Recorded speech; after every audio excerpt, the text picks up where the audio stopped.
and welcome back to Retro Wrestling Games. I'm host Howard Sheen. With me this evening is Matt Riley. How you doing tonight, Matt? I'm super. Hey, fantastic, man. I dig it.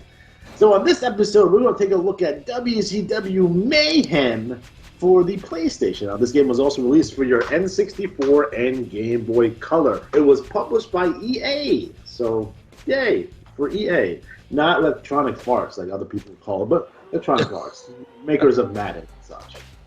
So this game, and we family. I always tell you guys the truth. When this game was released, I never played it. And here's why I never played it. Because I thought it was going to be just another game, much like Warzone or Attitude or Nitro or Thunder, that Acclaim put out. And I kind of just dismissed it, didn't think about it, went back to playing WrestleMania 2000 or No Mercy or whatever I was playing at the time, and I completely dismissed this game. And I'm like, this game is going to be shit. So I recently purchased this game off of eBay for like $3. I was like, fuck it. I'm going to put it in, I'm going to play it, and I'll see what's up. I got to be honest with you guys. I was fucking shocked.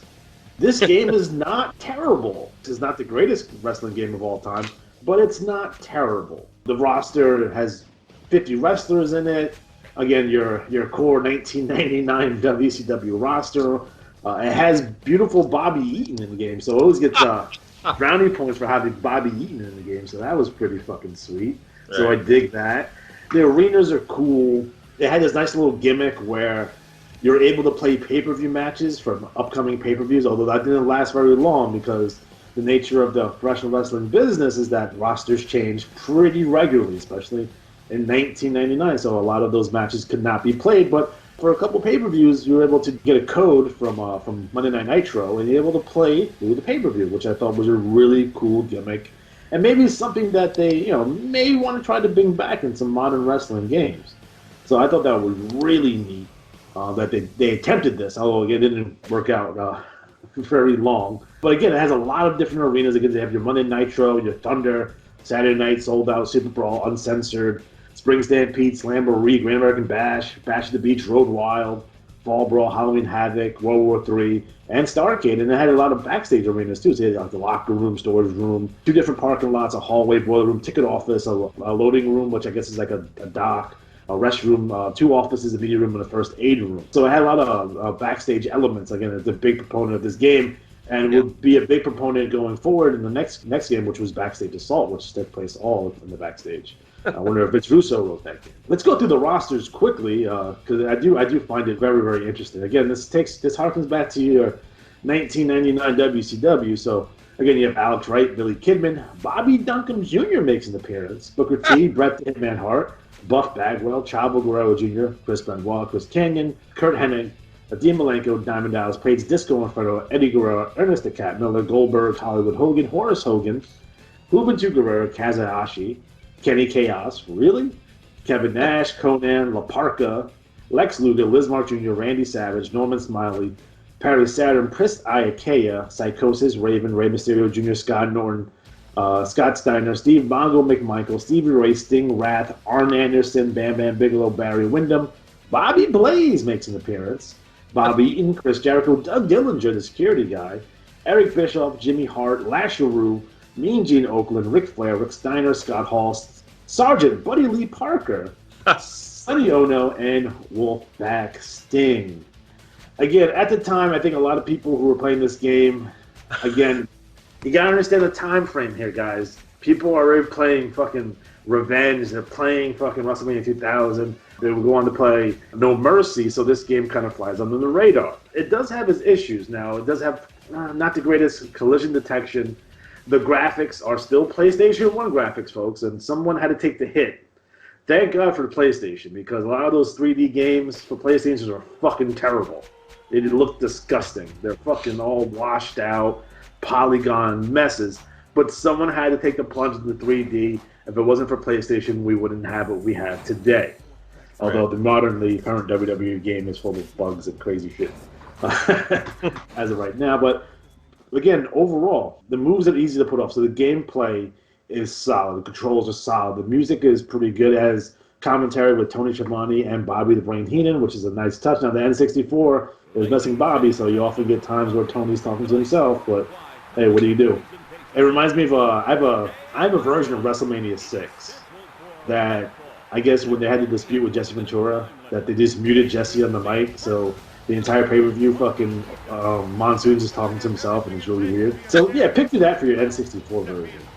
But I think overall, I think this is a game that everyone should go out and check out because I think a lot of people will be pleasantly surprised. Well, you'll be surprised at least by Bob Eaton's horrible haircut. He looks like a soccer mom that's gonna ask for the manager at a store. Poor Bobby Eaton, but he's in the game, so kudos. Yeah, And I didn't think Bobby Eaton was in WCW that late in the game, so it's good to see that he's probably still working Saturday night matches, putting guys over. But I think me and you both are big Bobby Eaton fans. yes. So big Midnight Express guys here. So, and I don't consider him underrated because I think everyone who at least watched him from back in the day understands how good he was. Right. Now he may be underrated to a modern fan who might be just discovering him now and wondering why he's not in the WWE Hall of Fame, but with either Stan or Dennis or both, and Jim Cornette. But it's like, wow, these guys had like phenomenal 5-star matches like on a consistent basis all the time. Just think of the revival, but the 80s. Yeah. That's the way you look at the Midnight Express. Right. But I do want to transition here, and I do want to talk about the later years of WCW. I had mentioned it on whatever show I'm on numerous occasions. Never, ever watched WCW 2000 because it may be the worst wrestling I've ever seen, and that includes today's modern wrestling as well, guys. WCW 2000 is so horrifically bad that it's almost unwatchable. Now, the only bright spot for kind of the late WCW, in my opinion, was the ascension of Booker T. Finally, right? Because he deserved it. Although, you can put an asterisk next to that because they were being sued for racial discrimination at the time. But, hey, Sarah. The other big bright spot for me was Lance Storm. Lance Storm was doing some amazing stuff at the end of WCW. They did this gimmick where he started winning all the belts. So he wins the Cruiserweight, he wins the TV, he won the United States Championship. Then he renamed the belts to signify his Canadian heritage. Yeah. Then eventually when he got to Nash for the world title, where I was hoping he was going to win and we're going to have a brand new star, Lance Storm, fucking Nash just kills him with the powerbomb.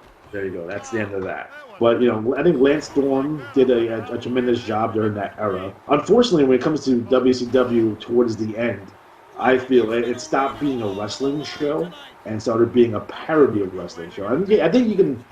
It probably starts in early '99 when Nash takes over the book, but it permeates through fucking basically up until the end. Like, it's so ridiculous. You end up having stupid shit like fucking Judy Bagwell on the pole matches, Viagra on a lot of pole matches going on. There's a lot of fucking really bad backstage skits. Thank you, Vince Russo, for the amount of backstage stuff that went on the show. Again, it's really hard to watch. I never suggest anyone ever watch WCW 2000. You can add XPW. I know some people do enjoy XPW, but do not watch XPW ever. Like, just do yourself a favor. Just don't do it. It's not good. Now, Matt, obviously, just like me, you were watching WCW towards the end. What are your thoughts at the end of WCW? Oh, I think the fact that Doug Dillinger is one of the players available doesn't really help the game, but Gene Okerlund is available. Granted, everyone loves little secret unlocked characters, but I think in some ways it was nice because the game gave you lots of options, which is, I know it sounds silly, but even if it's shitty, at least you have options. Like, how many games in the arcade we played where it was like, you had to be like the Maui Mauler or El Condor. You had like 6 choices. This gives you a whole bunch of choices, which is part of the fun. Getting to be like, La Parka's in there. Like, that's cool. Like, I think for the fact... La Parka's still going strong 2019, by the way. Well, he was till he hit that... any word on him, by the way? Is he still dead? I think he's okay. Oh, man, that was scary. When you're playing a game, part of the big fun to it, any game is having options. So it's cool to be like, oh, I'll be... And you think to yourself, I don't want to be Perry Saturn. And I'm biased there because of obvious reasons. But, it's like, oh, Raven's in there, and you have the Horsemen, and you have the different divisions, and Cruiserweight. I think that's a big part of it. So even if the holds aren't the best or the play's not the best, it's still fun. Obviously, we've come leaps and bounds in 20-odd years. It's kind of crazy to think of how good things can be now. I always wonder, like, if they'll take old games and redo them with the better programming, I mean, that's something to definitely go into. I know my good friend Mike Herman over at Retromania is creating a spiritual successor to WrestleFest, and it now has the NWA license to it. So it's a old school arcade graphics and gameplay, just with a modern roster, and it also includes Austin Idol and the Road Warriors. But it does have a old school feel with new school sensibilities. Now, the game is average, which is good because I know I'm getting a lot of heat for this. And I know there's a lot of people who like those Nitro and Thunder games. I did not. Now I've been challenged to go back and replay them again and read the manual so I can understand it better. And I will actually go back and do that. I gave my word I will actually go do that. And when we do the Thunder review, I will give it another shot. But I remember at the time it was like, oh, I fucking hate these fucking games. I thought it was gonna be just like that. And obviously, the game that came after this, which is Backstage Assault, is probably one of the worst wrestling games of all time. Now, they were supposed to make a Mayhem 2, and they were going to get the the people who did No Mercy and Revenge, they were going to do Mayhem 2. Yep. But unfortunately, WCW was purchased by the WWE, and that game never came to fruition, and a lot of that stuff went over to Def Jam, right for New York, which... To be honest, that game was fucking really good. It might be the best wrestling game that doesn't have wrestlers in it. So go out and play fucking that Def Jam game. It has rappers in it. Method Man's throwing power bombs if you read about it. But it's a fun game. It has a cool little story to it. So as long as T.I. and his daughter are not in it. I don't think T.I.'s in one of the games, I believe. But I think it has Rick Ross. I think Snoop Dogg makes an appearance. I know the big two were Method Man and Red Man were really cool in that game, and I think Fat Show was in it, so it went with all year.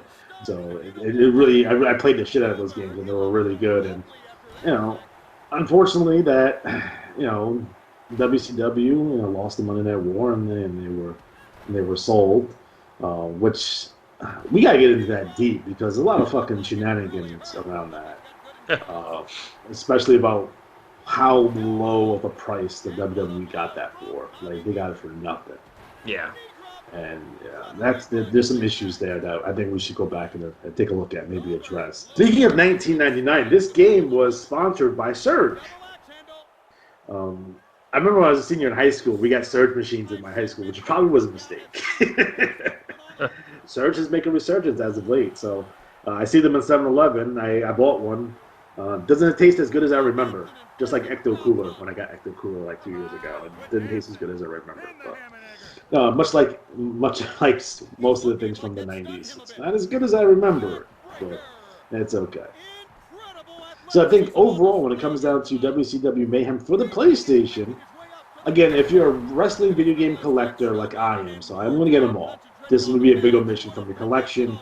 Even if you're a modest collector or someone who likes wrestling video games, should definitely give this a look. Again, anything with a WCW license attached to it, it's something you want to go back and experience, especially for some of your young cats out there that, may not remember the Monday Night Wars. I have guys at my job, I recently talked to them, who started watching wrestling right after the end of the Invasion. What was that, fucking 03? Yeah. And we're forgetting that it's fucking 2019, so that kind of makes sense. They're 21, 22 years old, and don't necessarily remember the Monday Night War, Nitro, WCW at all. They don't even exist in their heads. So, it's one thing that, definitely, go out of your way, take a look at this. I wouldn't necessarily suggest Backstage Assault, but we'll talk about that when we review that. So, right. All right, guys. So we are officially out of time. So for Matt Riley, I am Alex G. Have a good night. It's game over, man. It's game over. What the fuck are we gonna do now? What are we gonna do? Many arrangements for the prom? Such a dork. Isn't that a cute dress, Betty? Yeah. Last season. Hi, Betty.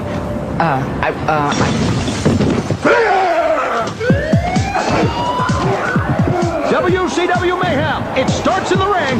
It just doesn't have to end there. That was so rude.